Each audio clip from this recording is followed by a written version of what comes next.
Steam Deck sebagai konsol genggam masih menempati kasta tertinggi sampai saat ini. Harganya juga masih cukup mahal, terutama buat kaum mendang-mending. Tapi tenang, buat kaum mendang-mending yang pengen banget Steam Deck, kalian bisa coba ini, Retroid Pocket 3. Dengan harga seperempat dari Steam Deck, kita bisa main game retro, Android, sampai game PC layaknya Steam Deck. Performa game PC-nya nggak main-main, resolusi tajam, FPS tinggi, dan jarang nge-lag. Awalnya sempat ragu juga sih, tapi setelah coba 2 minggu lebih, akhirnya kepincut juga. Ini dia, review lengkap Retro Handled Retroid Pocket 3.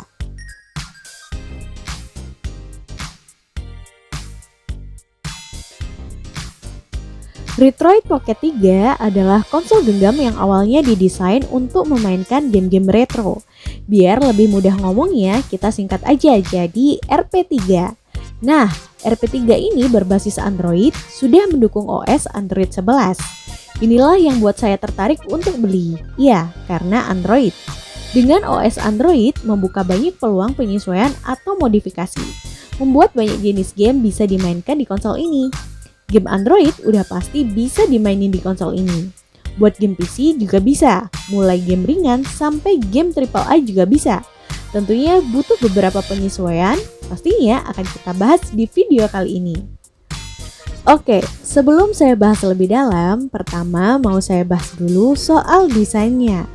Desainnya menjadi salah satu daya tarik konsol ini. Kalau kalian lihat sekilas, pasti mikir, ini Nintendo Switch ya, tapi kok ukurannya lebih kecil?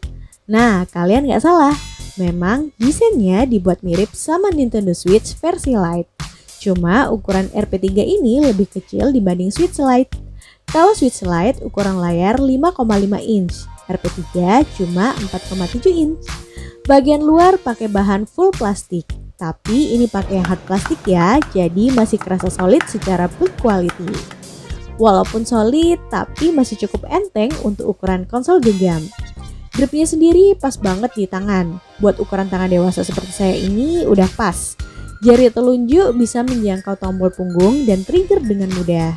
Terus jempol juga bisa menjangkau semua tombol DPAD, aksi, dan analog. Cuma sayang, seluruh permukaan bodi dibuat polosan, tanpa ada penambahan tekstur di bagian samping untuk anti-slip. Buat yang tangannya gampang basah, harus ekstra hati-hati pas pegang konsolnya. Layoutnya dibuat serapi mungkin mirip seperti Nintendo Switch, di mana bagian depan tampil layar touchscreen kapasitif 4,7 inch.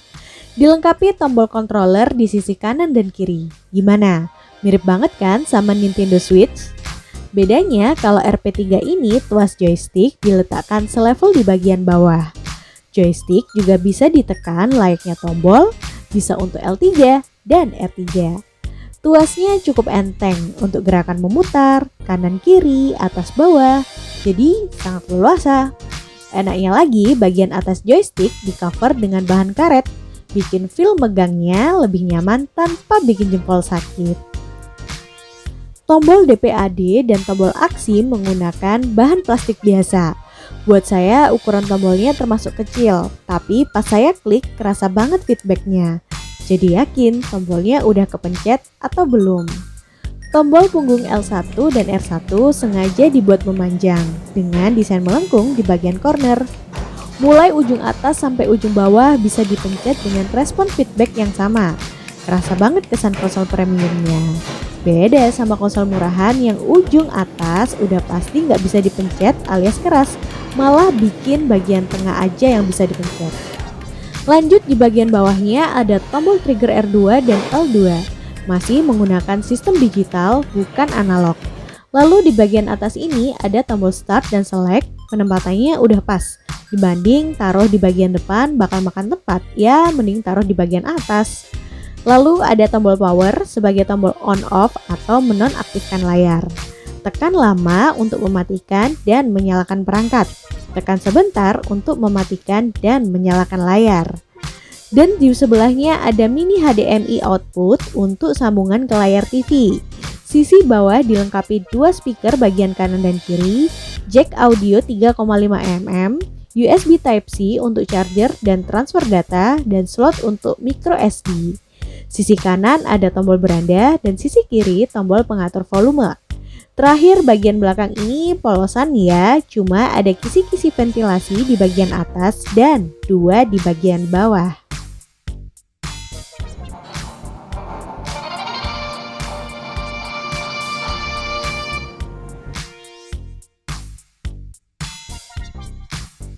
Ini dia tampilan beranda dari Retroid Pocket 3.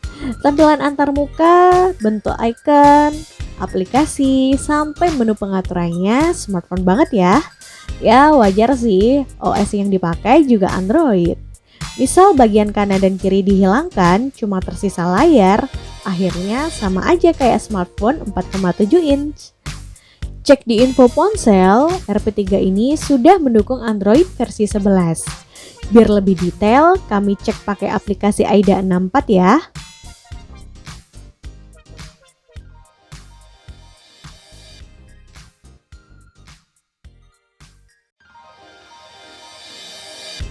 Touchscreen mendukung maksimal 5 sentuhan saja, belum sampai 10 sentuhan. Sedangkan untuk sensor sudah mendukung accelerometer dan gyroscope. Pastinya udah bisa main game FPS kelas konsol atau mobile. Nanti kita coba main game PUBG ya. RP3 ini juga mendukung game konsol retro mulai zaman 8 bit sampai 32 bit. Sedangkan untuk game di atas 32 bit, misal 64 bit atau yang udah pakai model 3D juga masih support. Cuma ada beberapa kendala. Nanti saya bahas lebih detail. Lalu untuk mainin game-game retro ada 2 pilihan cara. Pertama, kalian bisa pakai aplikasi emulator sesuai konsol yang ingin dimainkan. Seperti emulator Drastic untuk Nintendo DS, Ether XX2 untuk PS2, PPSSBP untuk PSP, dan yang paket lengkap bisa pakai RetroArch. Satu aplikasi berisi banyak emulator siap main. Cara kedua, biar lebih ringkas, kalian gak perlu install banyak aplikasi emulator. Bisa pakai game launcher bawaan dari konsol Retroid-nya. Namanya Retroid Launcher. Tampilan antarmuka identik banget sama tampilan menu Nintendo Switch. Aplikasi ini cuma berfungsi sebagai launcher saja, hanya mengatur tampilan antarmuka. Membantu mengelompokkan game, mengatur tata letak supaya lebih ringkas. Ya bisa dibilang sebagai library saja. Supaya bisa memainkan gamenya perlu terintegrasi dengan aplikasi emulator. Biasanya saya pakai emulator RetroArch. Satu aplikasi bisa untuk banyak emulator. Jadi untuk setup awal perlu beberapa langkah menyambungkan launcher dengan aplikasi emulator. Langkahnya cukup panjang, tidak mungkin saya bahas langsung di video ini. Nah, nanti akan saya bahas di video tersendiri. Jadi jangan lupa untuk subscribe channel ini biar gak ketinggalan video terbaru. Oke, langsung aja kita bahas performa untuk main game seperti apa.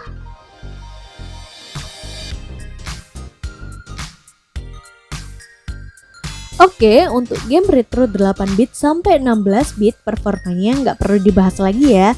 Udah pasti mulus, no debat. Semua game dari generasi NES, arcade, sampai Game Boy Advance berhasil dijalankan dengan lancar tanpa kendala.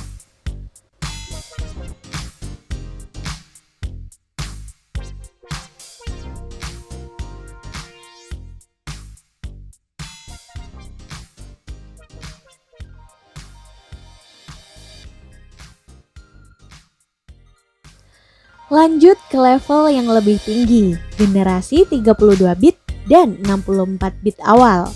Ada konsol PS1 sudah tersedia juga di Retroid Launcher dan pas coba main lewat RetroArch, hasilnya sangat memuaskan. Gak ada kendala yang berarti selama main game PS1. Beberapa judul game udah kita coba, mulai dari balapan, aksi, gelut, sampai tembak-tembakan, semua berjalan normal dan lancar.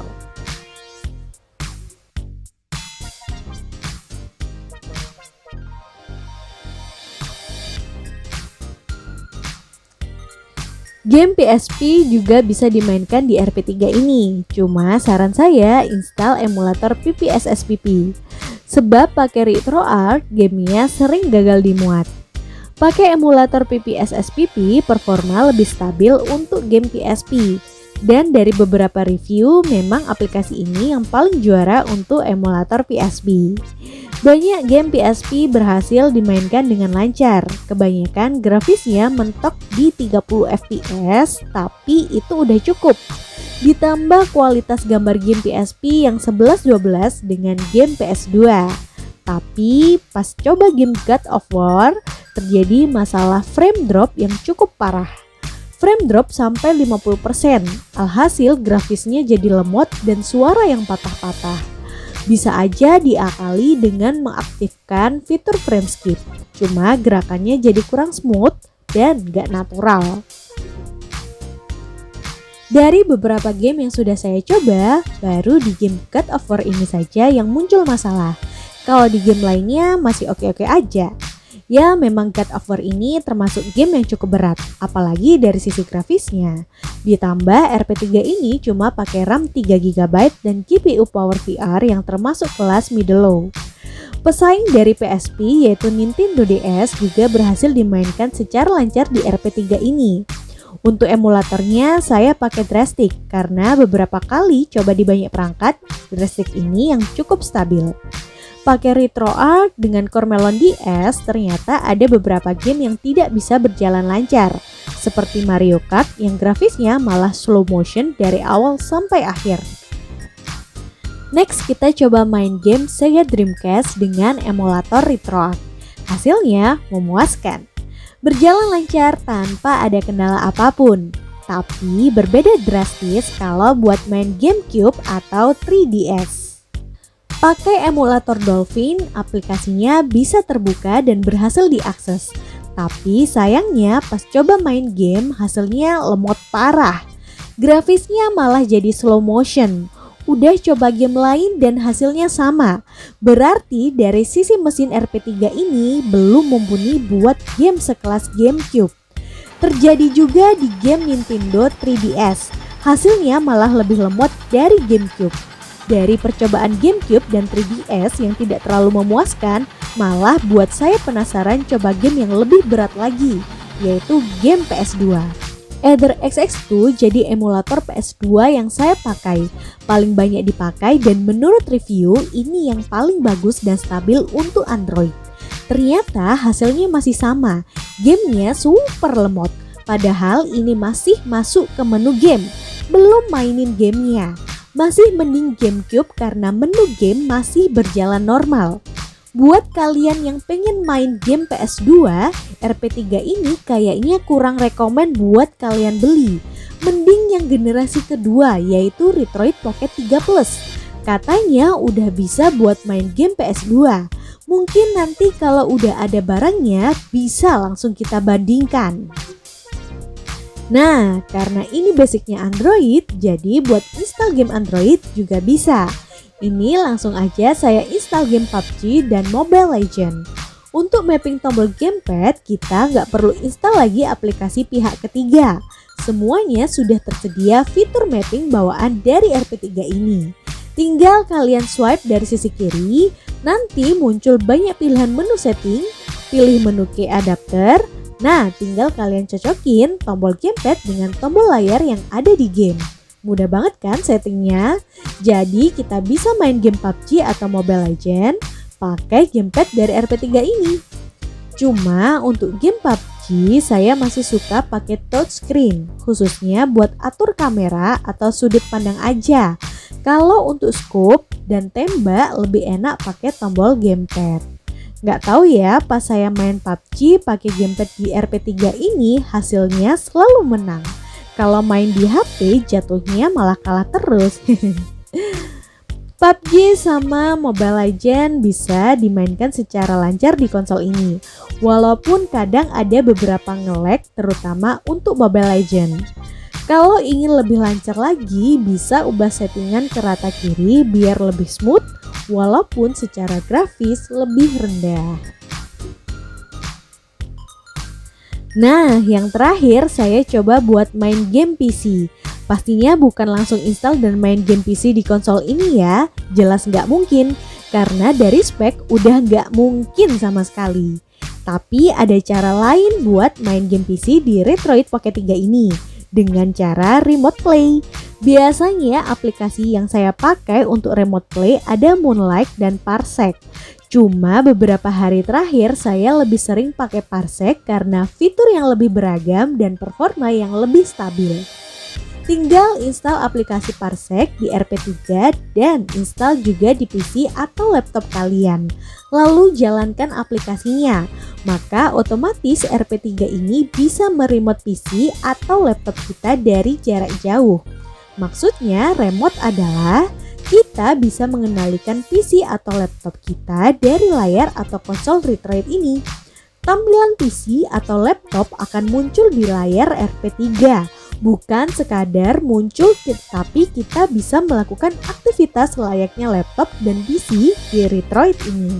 Mulai dari membuka file explorer, putar musik, buka dokumen, dan termasuk main game PC. Nah, untuk settingan lengkapnya seperti apa, nanti akan Teknoboys bahas di video tersendiri. Jadi jangan lupa subscribe ya, biar nggak ketinggalan video terbarunya. Penggunaan fungsi remote play tidak membutuhkan banyak RAM dan spesifikasi mesin yang tinggi. Sebab aslinya game tetap dimainkan dari PC, cuma bisa dikendalikan dari Retroid dan tampil di layar Retroid juga. Biasanya saya pakai buat main game PC sambil rebahan. Soalnya ya bosen juga lah kalau main game PC harus di depan PC terus, ya kan? Duduk dalam waktu yang lama juga bikin capek. Nah, akan lebih enak kalau main game PC dalam genggaman sambil rebahan. Inilah yang bikin RP3 ini mirip seperti Steam Deck. Sama-sama konsol genggam dan bisa buat main game PC. Gak ada batasan game PC apa aja yang bisa dimainkan. Ya, semua tergantung dari spek PC atau laptopnya, bukan dari spek Retroid. Lumayan, dengan harga 2 jutaan bisa dibilang seperempat harga Steam Deck, Retroid Pocket 3 bisa kita buat main game PC sekelas game AAA. Selama main hasilnya cukup lancar, jarang ada nge-lag atau koneksi terputus. Kualitas gambar juga bisa sampai Full HD dengan FPS yang cukup stabil. Sayangnya ada sedikit masalah dari sisi tombol. Entah kenapa pas coba fitur remote play, tombol trigger R2 dan L2 gak terbaca sama game PC. Buat game yang butuh tombol trigger mungkin sedikit gak nyaman buat dimainin. Ya mau gak mau harus mapping ulang yang prosesnya cukup ribet. Dengan fitur remote play juga bisa main emulator GameCube, 3DS, dan PS2 versi Windows di Retroid ini. Aslinya memang game dimainkan dari PC, tapi bisa dikontrol pakai RP3 dan tampil di layar RP3. Lumayan lah bisa main PS2 walaupun gak langsung dari Retroid Pocket 3. Rekomen banget buat orang-orang yang pengen coba fitur remote play atau game streaming.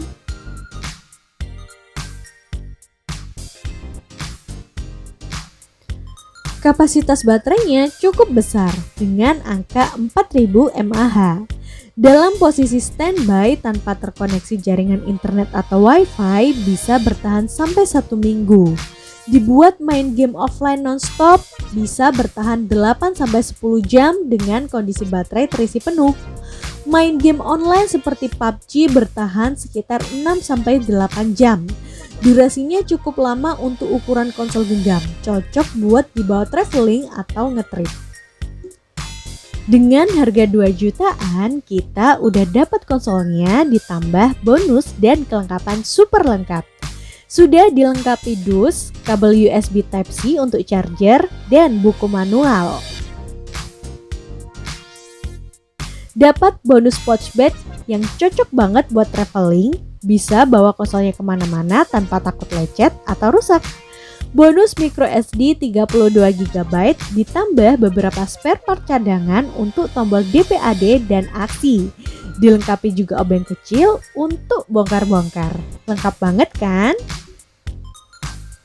Kalau kalian cari konsol genggam buat main game-game retro jadul, RP3 ini udah paket komplit.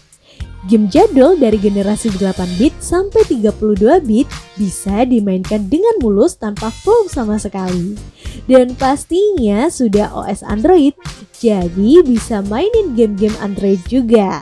Cuma kurangnya belum mumpuni untuk konsol generasi GameCube, 3DS, dan PS2. Kalau pengen yang bisa PS2, mending langsung beli yang Retroid Pocket 3 Plus. Katanya udah bisa mainin beberapa game PS2 dengan lancar. Kalau saya sendiri selama 2 mingguan nyoba, justru ketagihan sama fitur remote play atau game streamingnya. Selama 2 minggu ini seringnya saya pakai buat jajal game-game PC dan ternyata hasilnya cukup memuaskan. Main game PC sambil rebahan memang paling enak dibanding harus duduk lama di depan monitor. Lumayan buat menambah pengalaman main game, ya kan?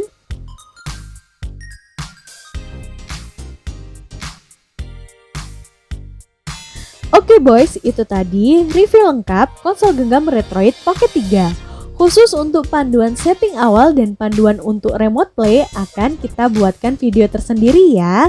Jadi jangan lupa subscribe dan aktifkan loncengnya biar gak ketinggalan update video terbaru. Sampai ketemu di video berikutnya. Wassalamualaikum warahmatullahi wabarakatuh.